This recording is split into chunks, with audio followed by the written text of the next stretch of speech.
There's something extremely American about a boat headed into open water, throttles forward, and the shoreline fading into the background. For over 250 years, boating has been a huge part of the American experience and culture. And today we're going to highlight a few points from our July issue, feature story, The Boats That Built America. We're going to cover some boat builders and how they shaped American boating culture. With that, you're watching the Southern Boating and Yachting Podcast. I'm Ian Sneed. I'm James Anderson. And we're going to get right into it. The first thing I want to talk about is the fact that boating in America was actually commercial before it was recreational. But it was so important to the American culture that if it wasn't for somebody in the maritime industry, the War of 1812 would not have gone our way, and we would not have America as we know it. The reason I say that is there was a French immigrant that made his money in the maritime industry.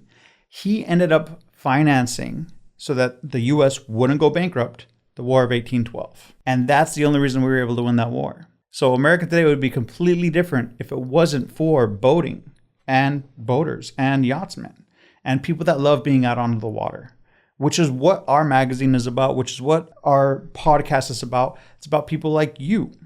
So fast forward a few years from that war, and you get to the 1870s, where recreational boating, the boating that you and I love, actually started to surface here in the States.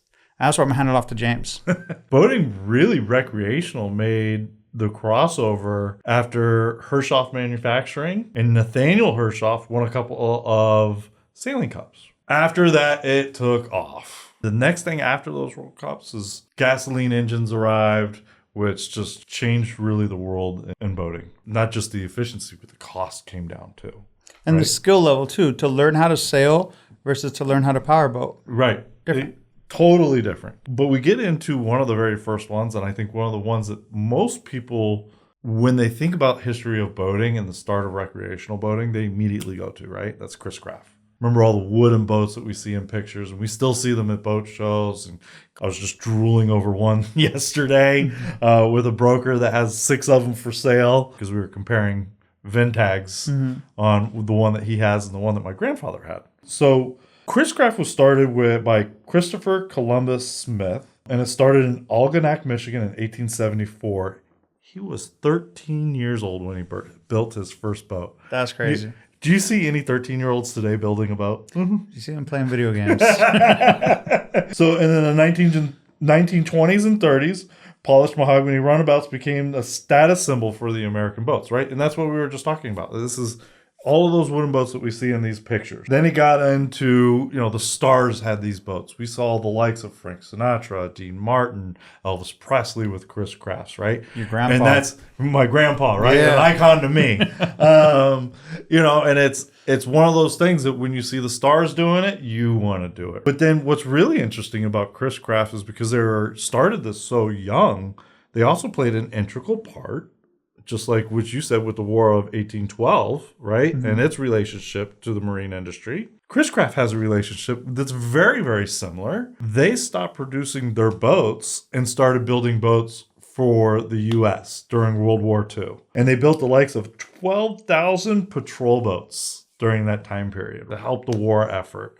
Many companies did this along that point in time, but Chris Craft was one of those that was a very strong and producing what we needed to be successful during that war. And 12,000 vessels, that's no small feat because that war, our part in that war was 4 years. Correct. 12,000 vessels in 4 years is crazy. Yeah, it's wild to think, right? And that's not modern production facilities like today where we can crank things out. No. We're using machines and robots and all that, much different equipment than what they had back then. That was true human labor back then. Well, let's talk about other innovations. Moving on, we're going to talk about Hatteras.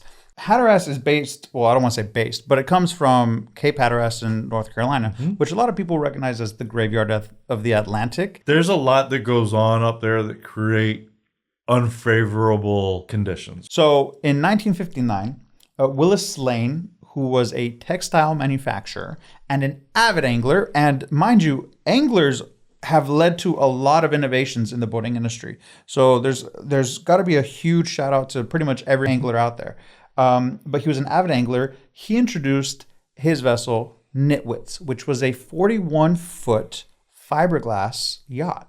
Now, this is the first production over 40-foot fiberglass vessel. But because it performed so well during a time when fiberglass was seen as kind of a risky move, it became almost an industry standard. That's when people really started to adopt it. They saw that vessel, they saw Hatteras making that vessel and thought, there's something special here. Now, the next one going down, this is one that's, I grew up in South Florida, right? So this is partial to me. I can remember these boats when I was very young, but that's Bertram.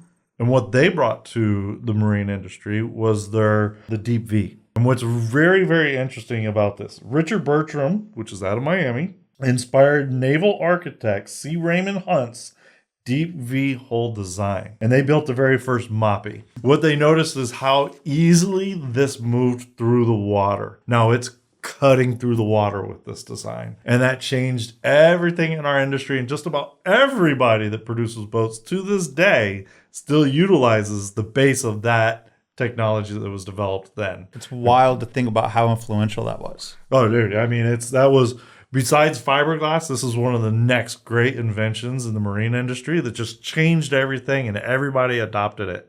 And that's what's really neat to see throughout an industry like this, and how manufacturing processes and technology just kind of change things, right? And how everybody starts to adapt them. And it's things that we kind of take for granted every now and then too, right? Because we think, oh, it's, a deep V hole. What's the dead rise? What's this? This is all part of our normal lexicon. But the truth is, at some point, it was revolutionary. That's right. With Bertram, they went on to have a legacy in and amongst their own. We know them for many different things, from the deep V hole to racing, offshore racing to be specific, to fishing boats, and just a lot of different things. But also in the 1960s and 70s, because I mentioned offshore racing, this developed into much more. Darn Arnow was part of that, and he was influential in developing so many brands that today are just cemented in our industry. So that's Donzi Marine, that's Cigarette, Formula, Magnum,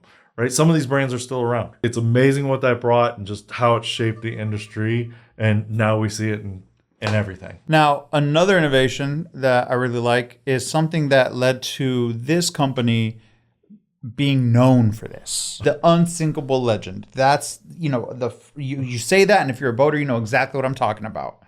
Boston Whaler, and we're going to start with the founder, Dick Fisher's Unibond construction, right? So what he did was he took fiberglass shells around a foam core and essentially made an unsinkable hull.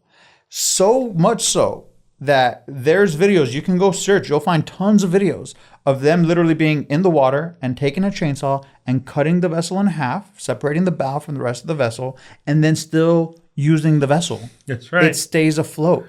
They even said, okay, there was questions of, well, that works for, say, some of the smaller vessels. What about the larger ones? So what they did is they took one of their largest vessels, they swamped it with water, then they essentially ferried people from the dock onto the vessel, so employees.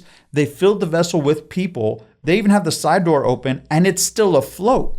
It's just incredible. Again, that's a famous demonstration of them sawing it in half. But the Montauk became an iconic model. It appeared in Jaws and in Ferris Bueller's Day Off. And it essentially helped define the rise of the center console and center console boating as we know it today. Boston Whaler was a huge part of that. Absolutely, yeah. He actually was the guy, we've talked about him in previous episodes when we went over history of center consoles. Remember that? How he was messing around with where to put the console. Oh, yeah, he literally moved it. Exactly. He had one that he could move around on a vessel that he was developing, and that's where we got the center console from. Yeah. Boston Whaler still uses this in their current sales process, right? The unsinkable boat.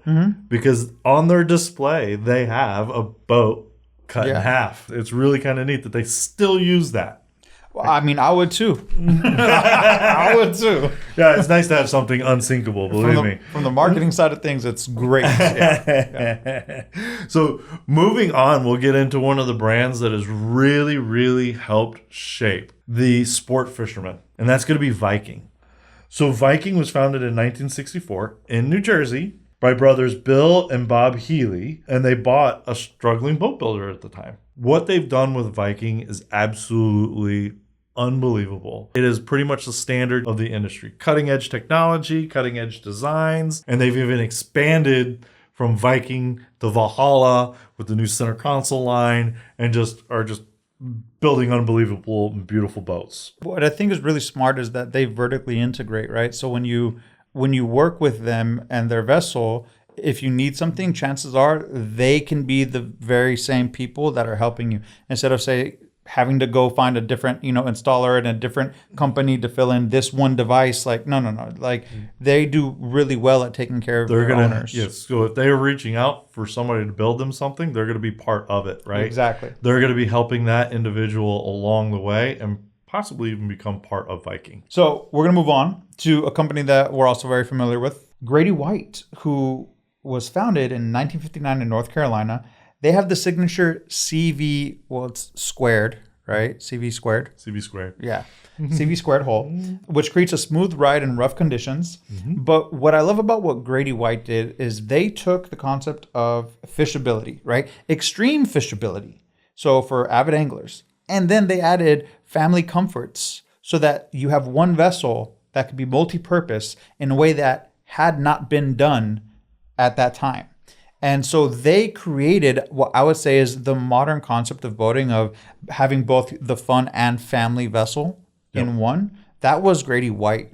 That was their touch on the industry that you see other people essentially trying to replicate, but they are the founders of that concept. Yeah. Having that be able to go fishing in the morning and sandbar in the afternoon, or bringing my family along while I go fishing, or whatever it may be. Yeah. And that's great, because that's what recreation leads to, right? The inclusion of family, bringing more people into the sport, and that's what makes this industry great, is that we're always trying to be inclusive of others. How do I get you involved in this, right? You'll enjoy it. Don't worry. Have fun. And Grady-White has done a great job of that, of bringing your family along. And when you bring your family along, it becomes, you develop lineage. So the next thing we're going to talk about, this is going to be all you. But the reason I want to start off talking is we all love the design. This Downey style vessels are stunning, right? They speak luxury. They speak classic. It's a timeless design. Timeless. Thank you. That's timeless design. Yeah. So why don't you tell us about this one? We're going to talk about Hinckley. Hinckley has been around since 1928, founded by Henry Hinckley. So they took the timeless design, modernized it. They were adopting fiberglass early. They adopted other technologies early, like now they're into carbon. They're into silent jet, not silent jet, but jet propulsion. And now they're into what they call silent jet, which is even electric propulsion. So they move along as time moves along, but they keep that timeless design, which is essential. What also comes along with that timeless design is the craftsmanship. That craftsmanship has not changed since the 1920s. How to do the wood joinery and all of that has not changed. Those design cues, they're really not changing, right? Unless it's a form of function, they're not trying to change it. They're going into the future with what they call the silent jet, and they developed also their own joystick. So they are encompassing all of those new technologies into their classic design and just doing an unbelievable job at it. Now, another thing that speaks, I would say, a lot to American culture is production. Americans are great at producing and en masse. There's a company out there that really did well when it comes to this mass production. And because of that, it made boating much more attainable for middle-class families across decades. That's right. And that company is Sea Ray. They really optimized the America's post-war economic boom back, like in the late 50s, early 60s.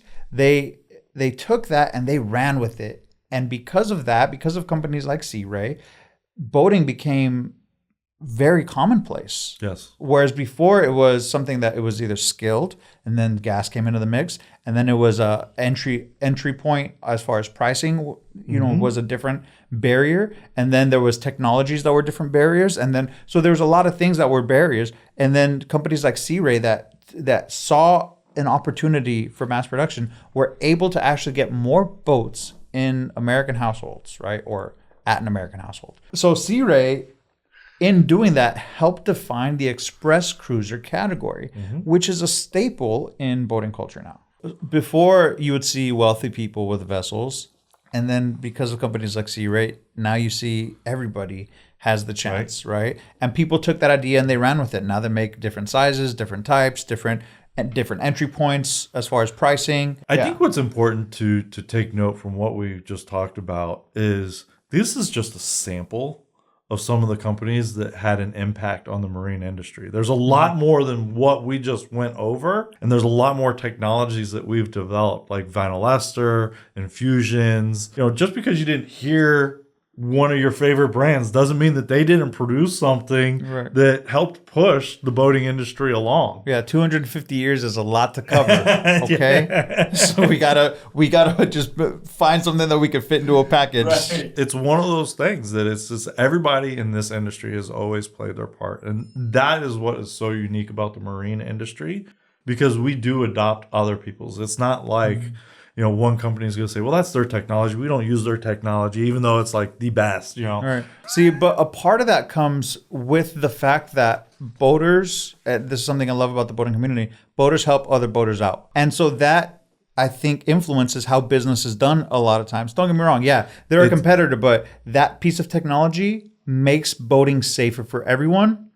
You got to give it up to them and you got to adopt it. The code is not just for while we are boating. It's about enjoying boating too. Right. And that's why a lot of times you hear these names of these founders and you're like, oh, man, that's cool. Or, man, well, of course, you know, he had the funds. He was already a businessman. It's like, no, you got to understand it's not about that. It's about helping your fellow boater. Exactly right. It's really great. Exactly right. So take us out. So that's it for this episode. I'm James Anderson. I'm Ian Sneed. We'll see you next week.